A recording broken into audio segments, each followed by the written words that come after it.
Hello everybody, Dr. Tim Terlep here. Welcome to this week's 3 Minutes to Vitality.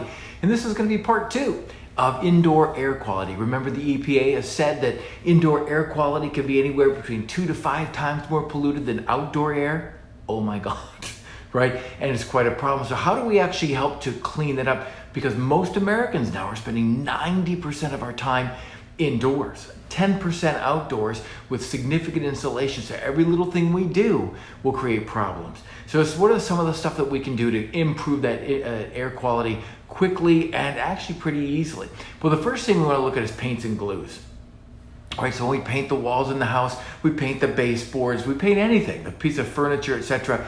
There's a thing called volatile organic compounds. It's actually in glues as well. It's that heady smell that you get from so many things. Right, and it actually is very problematic for asthma, cancer actually over the course of sustained exposure to it. We also know that it is an endocrine disruptor and creates other problems. So if you have to get it, there are now low VOC paints that you can use, or if you do it on a weekend where you don't have to be around and you can paint and leave rooms completely open for 6 to 10 hours after you do it, and even open for a couple of hours each day for 3 to 5 days after you do it. It'll help to air that out significantly. Glues in carpets, glues in woods. If you can get stuff that actually has true hardwood instead of pressboard, significantly lowers the glues, formaldehydes, and other volatile organic compounds that come from it. And one of the things that we use in carpets, it's such a simple thing. They have now that actually have the backing of the carpet has a low glue or a low VOC glue. And rather than using the synthetic foam backing, believe it or not, felt is an amazing thing to use. Works great, lasts forever, very comfortable, not more expensive, and natural. Kind of a cool thing to use in the back of that. Second thing is laundry soaps, detergents, and liquid softeners. So rather than using Tide or one of the other ones as well, my favorite soap that is actually completely natural is something called soap nuts. Soap nuts are actually available. You can pick them up on Amazon or a million other websites. My favorite soap nut is Echo Nuts.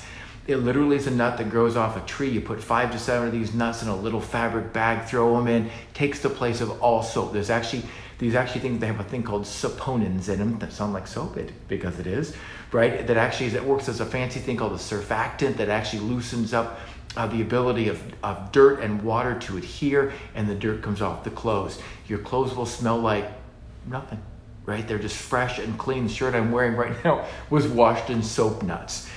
They also don't wear your clothes as fast. They're great for the environment, significantly less expensive, probably cost you 9 or 10 cents a load.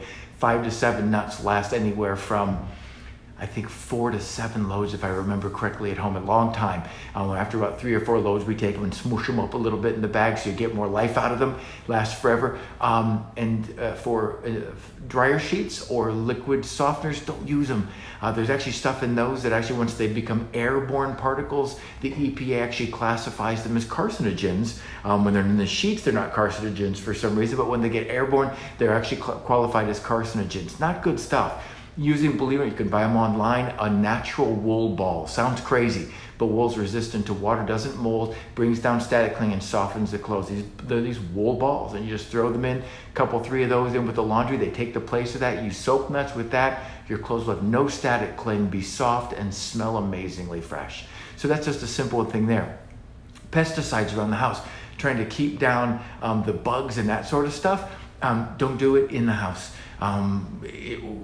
They say once the baseboards are dry, you can touch them. No, you can't, because they sprayed it. It's all in the air. You're recirculating the air in that very efficient home of yours.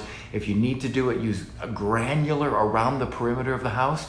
We've been sold a bag of goods. We have not done pesticides on the inside of our home for more than 20 years. We do not have bugs. When we do it, it's a granular a couple of times a year around the house. That's it. And no bugs. It's amazing how well it works. Simple, easy, and effective. Last thing, Mom was right when she said, take your shoes off when you come in the house, young man, right? But not to keep the house clean. Research is actually showing us that what happens and gets in the bottom of our shoes is disgusting. It's herbicides, it's pesticides, it's petroleum residues. It's all matter of disgusting stuff that we then track on our floors, especially in the carpet that gets tracked in. They get exceedingly polluted and dangerous as well. So some simple strategies. Oh, last but not least, please, probably one of the most significant ones is opening the windows regularly. So 3 to 5 days a week, open the windows. It doesn't have to be every window in the house, but where you get a cross ventilation through the house, 15 minutes early in the morning, late in the evening. Just open the windows 3 to 5 days for 10 to 15 minutes and let that air that's been trapped inside the house get outside the house. Simple strategy. And actually the EPA has actually qualified it as one of the top 5 health concerns for Americans is actually indoor air quality. Something to think about. Thanks for watching. We'll see you next time.